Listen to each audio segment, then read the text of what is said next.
de véritables géants de bois qui sillonnèrent les océans, bravèrent les plus violentes tempêtes et inaugurèrent l'ère des grands empires. Les galions ont profondément marqué l'époque des grandes découvertes par leur majesté et leur ingénierie remarquablement avancée pour le XVIe siècle.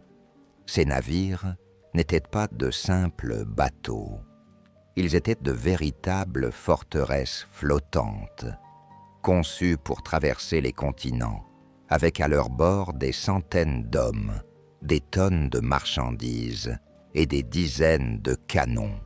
Leur taille et leur complexité continuent d'impressionner aujourd'hui, surtout si l'on se souvient qu'ils furent construits sans électricité, sans machines industrielles, sans ordinateur ni plan numérique. Tout était réalisé à la main, mesuré à l'œil, avec pour seuls outils le bois, le fer, la corde et l'ingéniosité humaine.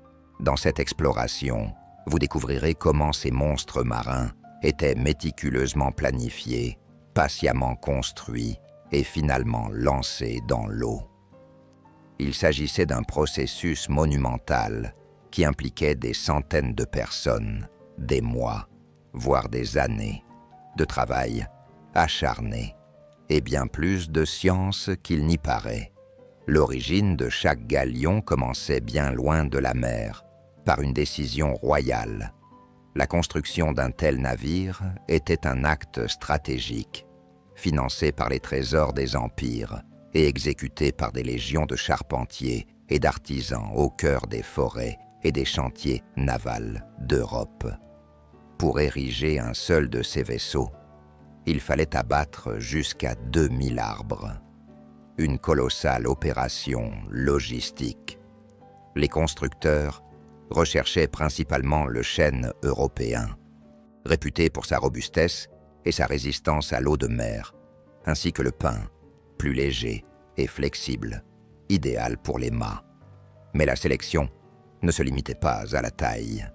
Les arbres présentant des courbures naturelles, appelés bois de marine courbés, étaient les plus précieux, car ils poussaient déjà avec l'inclinaison parfaite pour les pièces complexes de la coque.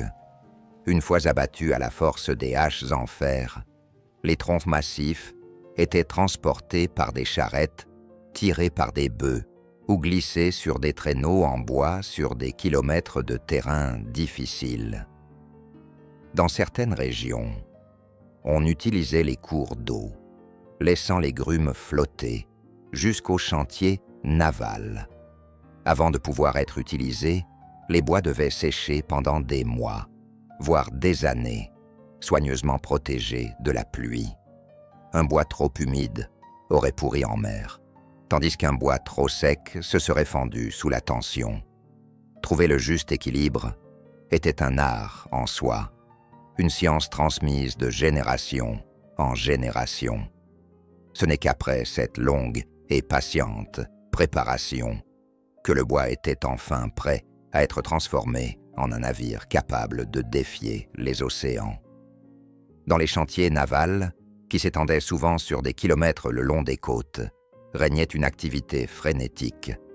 Le travail y était intense, bruyant et incessant. Une symphonie assourdissante de marteaux frappant le métal et de scies mordant le bois emplissait l'air.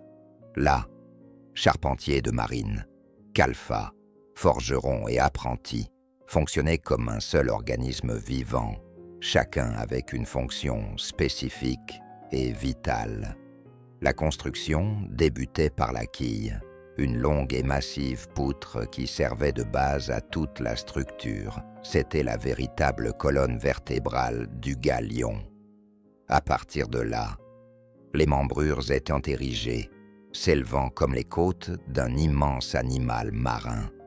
Chacune de ces structures devait être parfaitement ajustée et symétrique pour garantir l'intégrité du navire. En l'absence de plans détaillés, les maîtres d'œuvre utilisaient des moules en bois appelés gabarits, qui suivaient des modèles transmis oralement de génération en génération. Beaucoup de ces constructeurs ne savaient ni lire ni écrire, mais ils connaissaient par cœur les angles, les coupes et les courbures idéales pour chaque partie du navire. Les pièces étaient assemblées avec des clous en fer forgés à la main. Chaque clou, chaque joint, chaque ajustement était vérifié avec des coups de marteau fermes et un regard expert.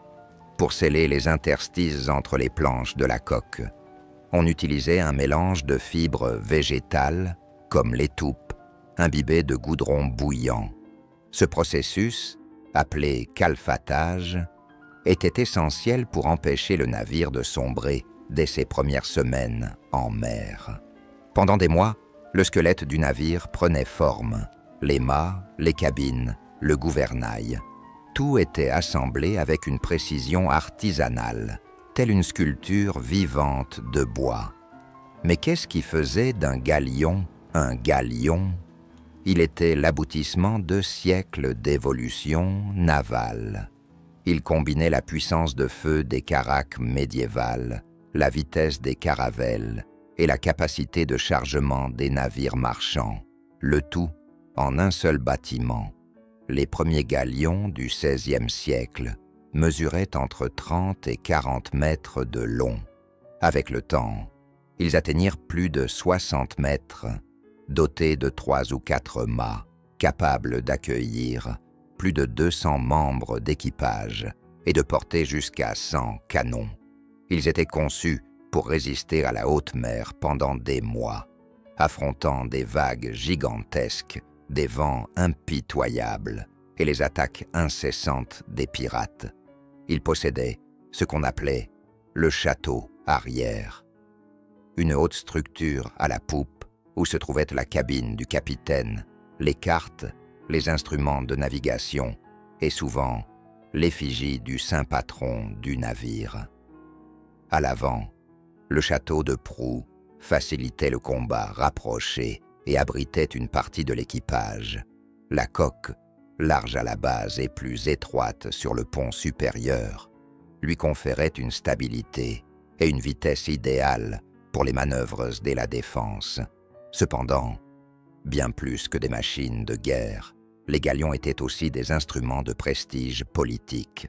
Leurs voiles arboraient les armoiries royales. Leurs proues portaient des sculptures de dieux, de saints ou des symboles impériaux dorés. Lorsqu'un galion arrivait dans un port, il n'apportait pas seulement des marchandises, il imposait le respect et la puissance de sa nation. Si vous souhaitez plonger davantage dans cette période fascinante de l'histoire, abonnez-vous à la chaîne. Ici, nous explorons les coulisses de l'expansion maritime, les guerres, les coutumes et les personnages qui ont façonné le monde moderne. Laissez votre like, partagez et dites-moi dans les commentaires, aimeriez-vous voir un épisode sur les pirates des Caraïbes ou peut-être sur la vie à bord d'un navire marchand? Votre suggestion pourrait devenir notre prochain sujet.